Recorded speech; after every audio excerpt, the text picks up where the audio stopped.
पाटील मागील 5 वर्षात लोकांनी चुकीच्या पॅनलमध्ये संस्था लोकांच्या हातात दिल्यामुळे संस्थेचं 5 वर्ष प्रचंड नुकसान झालेलं आहे। म्हणून सगळी जनता ही हेमंतप्पाच्या पाठीमागे आहे।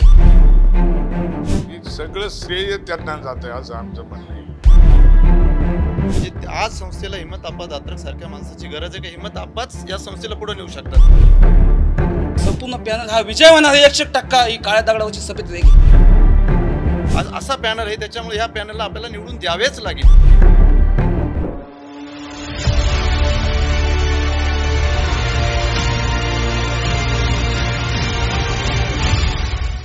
नमस्कार, फॉर द पीपल न्यूज मध्ये आपलं स्वागत। नाशिक जिल्ह्यातील क्रांतीवीर वसंतराव नारायणराव नाईक शिक्षण प्रसारक संस्थेची पंचवार्षिक निवडणूक होते। येत्या 27 जुलै रोजी यासाठी मतदान होणार आहे आणि याच अनुषंगाने आपण या संस्थेतील सभासदांशी संवाद साधतो आहोत। जवळपास 8000हून अधिक सभासद आहेत, ज्यांची या निवडणुकीमध्ये महत्त्वाची भूमिका असणार आहे, कारण ते मतदान करणार आहेत। या संस्थेच्या चाव्या ह्या कोणाच्या हाती देणार हेच आपण या मतदारांकडून जाणून घेऊयात। त्यांच्या प्रतिक्रिया, त्यांची मतं आपण त्यांच्याकडून जाणून घेऊयात। फॉर द पीपल न्यूज मध्ये आपलं सगळ्यांचं स्वागत आहे। पंचवार्षिक निवडणूक होतीये संस्थेची, 27 जुलै रोजी मतदान होणार आहे। तुमची भूमिका या निवडणुकीमध्ये फार महत्त्वाची आहे, कसं बघताय तुम्ही या निवडणुकीकडे?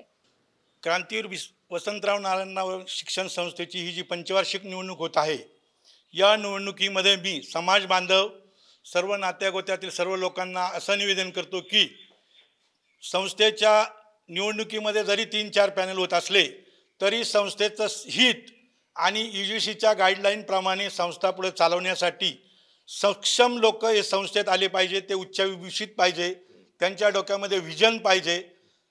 लोकाभिमुख शिक्षण किंवा शिक्षण प्रणालीमध्ये जे जे बदल होत आहे, काळाच्या ओघामध्ये पाश्चिमात्य विद्यापीठं आणि शिक्षण संस्थांमध्ये UGCने केलेले बदल, हे पाटील मागील 5 वर्षात लोकांनी चुकीच्या पॅनलमध्ये संस्था लोकांच्या हातात दिल्यामुळे संस्थेचं 5 वर्ष प्रचंड नुकसान झालेलं आहे।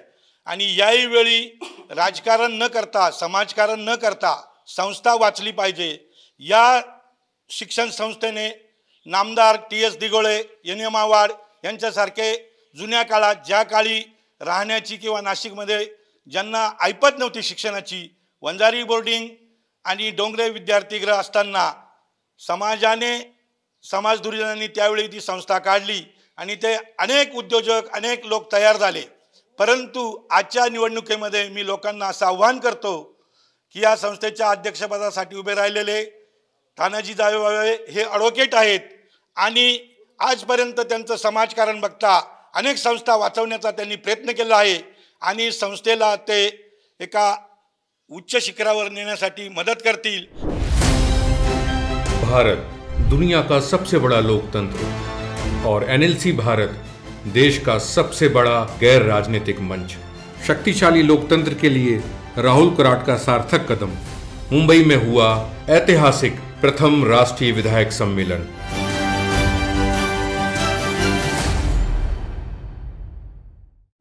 या संस्थेच्या निवडणुकीमध्ये अनेक पॅनल उभे आहेत, तुम्हाला काय वाटतं कोणता पॅनल हा सक्षम असू शकतो? सक्षम पॅनल हेमंत दात्रकचा आहे।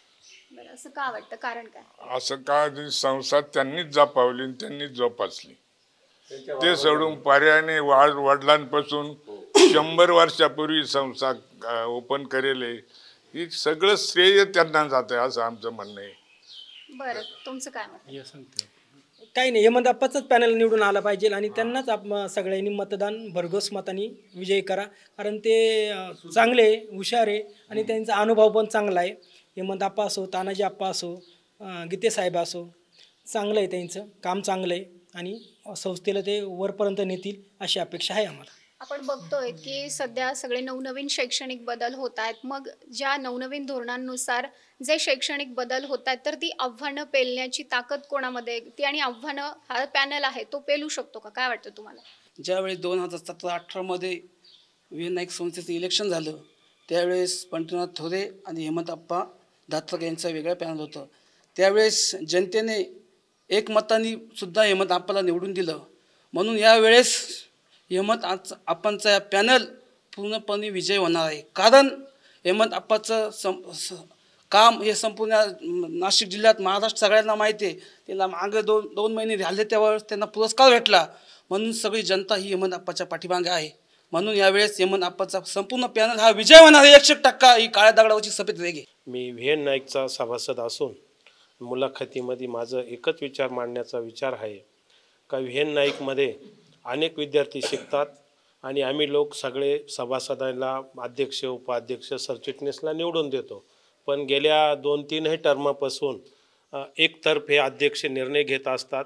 हेमंत आप्पासारखा हुशार तज्ज्ञ माणूस सरचिटणीस पदावर असताना जे काही निर्णय घ्यायचे असतात त्या निर्णयाला अध्यक्ष एक बाजूला ओढतो आणि सरचिटणीसचा गाडा एक बाजूला चालतो. म्हणून आमच्या सभासदांची अशी एक भावना आहे का हेमंत आप्पा तानाजी जायभावे त्याचप्रमाणे त्या पॅनलमध्ये असणारे अजून भरपूर सभासद जे कोणी सदस्य उभे राहतील सरचिटणीस किंवा अध्यक्ष उपाध्यक्ष सरचिटणीस ह्या सगळ्यांसाठी मी आजच्या वाढत्या आणि धावत्या युगामध्ये ज्ञानाची गरज आहे. त्या ज्ञानाच्या गरजेमध्ये व्ही.एन. नाईक सारखी संस्था ह्या नाशिक जिल्ह्यात टिकून राहावा आणि एक समाजाचं भूषण म्हणून समाज बांधवांनी सभासद बांधवांनी हे टिकवण्यासाठी असा पॅनल निवडून द्यायला पाहिजे. तो एकतर्फे न चालता सगळ्यांच्या विचारानं धरून ह्या पॅनलचे जे अध्यक्ष आहे ते समाजभूषण आहे. म्हणजे समाजात कसं वागावं, समाज संस्था कशी पुढे न्यायची हे तानाजी आप्पामध्ये यांच्यामध्ये गुण आहे. तसे दुसरे हेमंत आप्पा दात्रके यांच्या बाबतीत तर बोलायचंच नाही. हेमंत आप्पासारखा उच्च शिक्षित माणूस संस्थेला गरज आहे. आणि 10-20 वर्षापासून ज्यावेळेस एका इलेक्शनला हेमंत आप्पा इलेक्शनला हारले तरी दिगळे बाबासारख्या मंत्र्यानं त्यांना त्या पदावर परत घेतलं. म्हणजे आज संस्थेला हेमंत आप्पा दात्रक सारख्या माणसाची गरज आहे. का हेमंत आप्पाच या संस्थेला पुढे नेऊ शकतात आणि संस्थेला आत्ताच्या या शैक्षणिक युगामध्ये हेमंत आप्पासारखा माणूस ही संस्था नेऊ शकतो. दिगंबर गीते त्यांनी जिल्हा परिषद एकदम योग्य रीतीने चालवलेली असा माणूस तिथं आहे. PR गीते एक हुशार वकील आणि संस्थेचे कोणतेही कामं काही असो कुठले असो असे भरगच्च सगळे पॅनलचे सदस्य निवडले यांनी या इलेक्शनसाठी. ते सगळे एकदम समाजात वावरणारे समाजात काम करणारे प्रत्येकाचे शैक्षणिक संस्था येत्या याच्यात एकदम उत्तम काम करणारे असे माणसं निवडले आणि त्यांच्या पॅनलचंच नाव प्रगती आहे. म्हणजे त्यांच्या डोक्यात फक्त एकच विषय या संस्थेचा प्रगती असा पॅनल आहे. त्याच्यामुळे ह्या पॅनलला आपल्याला निवडून द्यावेच लागेल. ही काळ्या दगडावरची रेघ प्रगती पॅनल आजच निवडून आला असं समजा. प्रगती पॅनलला निवडून दिलं पाहिजे. हे प्रगती पॅनलमध्ये हेमंत आप्पा दात्रक हे उच्च विद्याविभूषित आहे. ते अखिल भारतीय इंजिनिअरिंग असोसिएशनचे उपाध्यक्ष होते काही काळ. त्यांना खूप मोठा दांडगा अनुभव आहे आणि संस्थेमध्ये सरचिटणीस म्हणून काम केलेलं आहे. इंजिनिअरिंग कॉलेज आणले त्यांनी, त्यानंतर फार्मसी कॉलेज आणलेलं आहे. त्यांना खूप मोठा हे अनुभव आहे त्यांना. त्याच्यामुळं प्रगती पॅनलला हेमंत आप्पांना निवडून दिलं पाहिजे अशी आमची इच्छा आहे. नक्कीच या संस्थेमधील सभासदांची आपण मतं जाणून घेतलेली आहेत आणि त्यांना या निवडणुकीविषयी काय वाटतं त्यांनी त्यांच्या भावना देखील मांडलेल्या आहेत. कॅमेरामॅन रोहित वनकट्टे सह मी Madhuri Kumkar, for the people news, Dindori.